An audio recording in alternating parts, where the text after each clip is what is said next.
Olá, eu sou Carolina Fernandes. Este é o 5º episódio do PUCcast Serviço, uma coprodução da Rádio PUC com a Rádio Catedral. Durante as últimas semanas, trouxemos a você episódios com explicações sobre as eleições municipais. Neste último episódio da série eleitoral, falaremos sobre acessibilidade e inclusão no pleito de 2020. Mais de 1 milhão dos 147 milhões de eleitores aptos a votar nas eleições municipais de 2020 possuem algum tipo de deficiência ou mobilidade reduzida. Para um maior alcance da cidadania, a Justiça Eleitoral busca fortalecer medidas de inclusão.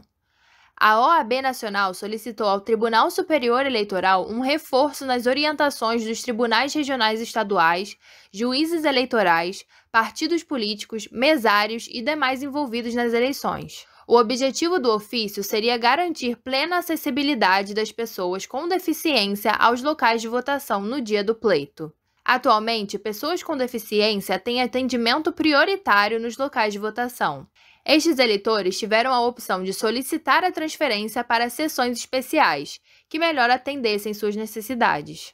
Além disso, os TREs passaram a instituir a função de auxiliar de apoio logístico, que verifica as condições de acessibilidade nas locações. Patrick de Souza Gonçalves, diretor de esportes do Instituto Incluir, cujo foco é a inclusão e a diversidade humana, declara que todo eleitor deve ter seu direito ao voto respeitado. Para ele, não há diferenças entre eleitores com ou sem deficiência. Ele ressalta que, independente do contexto eleitoral, existem inúmeras características que diferenciam pessoas, e as deficiências são apenas algumas delas. Em relação às medidas adotadas pela Justiça Eleitoral, Patrick reforça que, embora elas não tornem o processo 100% inclusivo, são positivas, pois foram pensadas para atender a minoria em questão. Ele também destaca que a equidade eleitoral é benéfica para toda a sociedade, não apenas para os cidadãos com deficiência. Patrick acredita que, apesar do Brasil ser referência no âmbito legislativo, graças à Lei Brasileira de Inclusão da Pessoa com Deficiência, ainda há muito o que se fazer em termos práticos. É muito bom no papel e, em termos de acessibilidade arquitetônica, nós estamos engatinhando ainda. Se você pegar para uma cadeira de rodas para dar uma volta, um giro na cidade, você tem muita dificuldade de locomoção. Mas eu acredito muito que já estamos melhores do que antes, e que essa mudança, essa transformação, ela vem acontecendo de acordo com uma mudança de pensamento social, né? Então, a partir do momento que a sociedade se torna mais inclusiva, há uma pressão para que as leis sejam colocadas em vigor, que os estabelecimentos de fato cumpram o que está escrito no papel, o que está escrito na legislação, e as coisas começam a tomar uma proporção maior. Não na velocidade e no ritmo que nós, como instituição referência no segmento, gostaríamos, mas tendo um olhar mais ampliado, as coisas acontecem. A procuradora do Ministério Público Federal, Eugênia Gonzaga, que atua nas áreas relacionadas aos direitos humanos e de minorias, acredita que o país apresentou avanços em comparação a 20 anos. Contudo, ressalta que a cultura do Brasil ainda não inclui as pessoas com deficiência em todos os âmbitos. A promotora reforça que não são apenas questões arquitetônicas, mas que, para este público, o acesso à informação também fica restrito.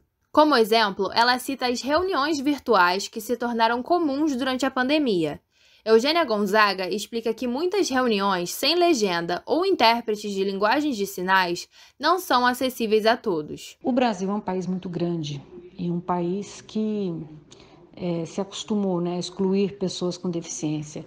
Então ainda é muito difícil não ter uma cultura de acessibilidade, que é um desafio muito grande, né? Eu mesma vou dar uma palestra sobre educação inclusiva daqui a 3 dias. E as pessoas que organizaram o evento não têm como colocar janela de língua de sinais, porque simplesmente o método de reunião que eles utilizam, que o tribunal comprou, para utilizar, não permite a colocação de 2 janelas. Então, o tempo inteiro, todo o tempo, a gente verifica aí a falta de acessibilidade. Para o psicanalista Mauro Reis, que é deficiente físico, a inclusão deve ir além do pleito. Ele destaca as campanhas eleitorais que, em sua opinião, precisam ser ainda mais acessíveis. Embora alguns recursos utilizados já trabalhem a questão da inclusão, como a tradução de peças publicitárias para Libras, ainda há trabalho a ser feito. Eu acho que é preciso que as campanhas sejam acessíveis para as pessoas, e aí nesse sentido eu sei que tem vários tipos de recursos que já são utilizados, mas assim, a campanha não acontece só na televisão e na internet, né? Ela também acontece na rua. E se a rua não é acessível, uma parte desse processo fica restrita para pessoas com deficiência, por exemplo, dependendo da sua deficiência, né? Com 28 anos, Mauro Reis conta que até hoje não enfrentou problemas nos dias de votação. Ele afirma que sempre se atentou à questão do colégio eleitoral e que até agora os locais onde votou possuíam preparo. O psicanalista também explica que vai de carro ao local de votação, se dirige à sua sessão e vota. Ele reforça que a urna fica posicionada de forma boa, o que não gera intercorrências. Contudo, Mauro Reis reconhece que sua situação não é a mesma da de muitas pessoas com a mesma deficiência. Eu consigo chegar até lá de carro com minha família porque eu tenho esse privilégio, mas a mobilidade urbana é muito complicada para várias pessoas, né? Eu tenho o privilégio de poder ter um carro adaptado, e ter uma família que pode ir comigo, que me ajuda com o que eu preciso, mas muita gente não tem, e isso se torna uma ferramenta de exclusão e de segregação, né? Eu não posso falar por essas pessoas como é que o processo eleitoral delas ocorre. Mesmo que elas tenham a mesma deficiência que eu não posso esperar que elas tenham a mesma experiência de votação. No dia 15 de novembro, o eleitor poderá contar, se necessário, com a ajuda de uma pessoa de confiança autorizada pelo presidente da sessão para acompanhá-lo até a urna e até mesmo digitar os números. Além disso, todas as urnas são habilitadas para pessoas com deficiências visuais. Serão disponibilizados também fones de ouvido nas sessões eleitorais especiais, assim como naquelas onde for solicitado, para que o eleitor PCD receba sinais sonoros com indicação do número escolhido. Também é assegurado o uso de qualquer instrumento mecânico que portar ou lhe for fornecido pela mesa receptora de votos. Este episódio do PUCcast Serviço foi produzido por Carolina Fernandes e Caroline Neva. Edição de áudio João Gabriel Mancuso. Editor da Rádio PUC, Célio Campos. Coordenadora do Projeto Comunicar, Lilian Sabac. Voltaremos na próxima sexta com novos assuntos. Até lá!